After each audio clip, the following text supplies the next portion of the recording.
مسلمان ہے ایک یوں کر کے نماز پڑھ رہا ہے اور سینے پہ ہاتھ باندھے کھڑا ہے، اور مسلمان ہے اور ایک یوں کانوں کو ہاتھ لگا کے ناف کے نیچے ہاتھ باندھ کے کھڑا ہے۔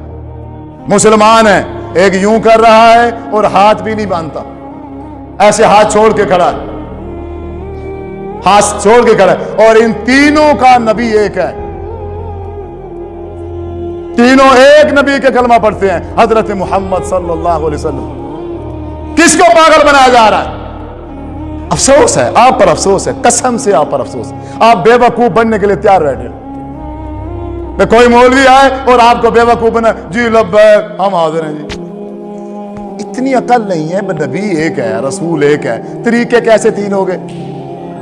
اچھا پھر دعویٰ ہے ہر فرقے کا، ہر گروہ کا یہ دعویٰ ہے کہ نبی بھی خاتم النبیین ہے، اس کے بعد اور دوسرا نبی بھی، تو دوسرا طریقہ کہاں سے آ گیا پھر؟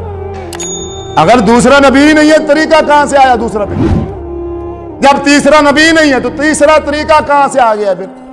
نبی ایک ہے اور اسی پر مہر لگا دی گئی ہے کہ آپ کے بعد اب کوئی نبی نہیں ہے۔ جو طریقہ نماز کا، روزے کا، حج کا اللہ کے رسول آج سے 1450 سال سکھا کے گئے ہیں، وہی طریقہ رہے گا یا بدل جائے گا بعد میں؟ نبی بدلے گا تو طریقہ بدلے گا، یا بغیر نبی کے طریقہ بدل گیا ہے اور آپ بدلا کے کھڑے ہو؟ یہ اتنی سی بات سمجھ نہیں آتی؟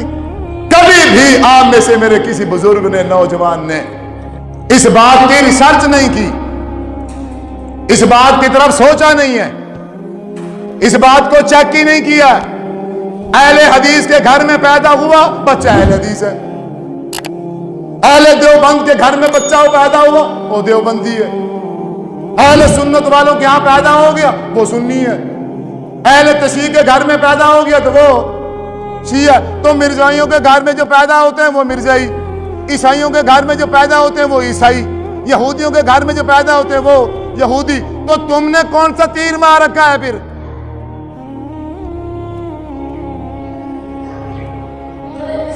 یہ عقل کس لیے ہے؟ اللہ تعالیٰ نے شعور دیا ہے، دماغ دیا ہے، کس کے لیے؟ دماغ کو شعور دینے کے ساتھ ساتھ آسمان سے کتاب بھی اتار کے بھیج دی ہے۔ آخر نبی حضرت محمد صلی اللہ علیہ وسلم کو بھی مبعوث فرما دیا ہے۔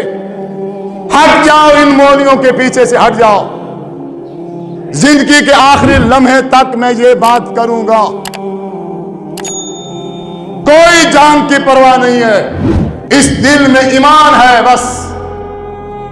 اب ایمان اور جان کوئی برابری نہیں ہے، ایمان کو زندہ رکھیں گے انشاءاللہ میرے رب نے چاہا، کوئی پسند کرے نہ کرے، کوئی بلائے یا نہ بلائے۔ روزی روٹی کا مالک کون ہے؟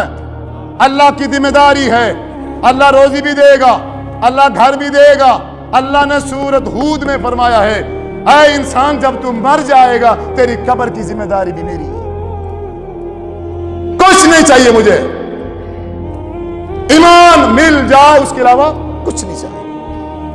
بے ایمان ہو گئے ہیں یہ مولوی، اس مولوی نے دین کا نقشہ تبدیل کیا ہے، اور آپ کی سستی کی وجہ سے، آپ کے سوال نہ کرنے کی وجہ سے، پوچھ تاچھ نہ کرنے کی وجہ سے، آپ نے کبھی پوچھا نہیں ہے کسی سے، کبھی بھی کسی امام کو کھڑے ہو کے آپ نے میں سے شاید اگر میں دعویٰ کروں تو ایک بندہ بھی بھری مجلس میں کھڑا نہیں ہو سکتا کہ جو یہ کہہ دے کہ میں نے فلاں امام کو کہا ہے کہ آپ کھڑے ہو کے ذرا مجھے بتائیے، نماز پڑھ کے دکھائیے کہ اللہ کے رسول صلی اللہ علیہ وسلم نے نماز اس طریقے سے پڑھی ہے۔ آپ کھڑے ہو کے مجھے پڑھ کے دکھائیے اور حدیث کھول کے دکھائیے۔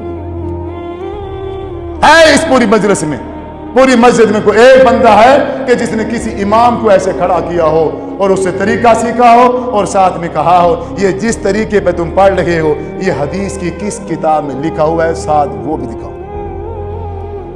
ہے مسجد میں کوئی ایک بندہ ہے؟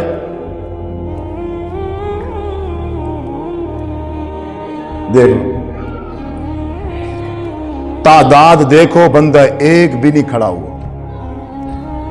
تو بریلوی بنو گے پھر؟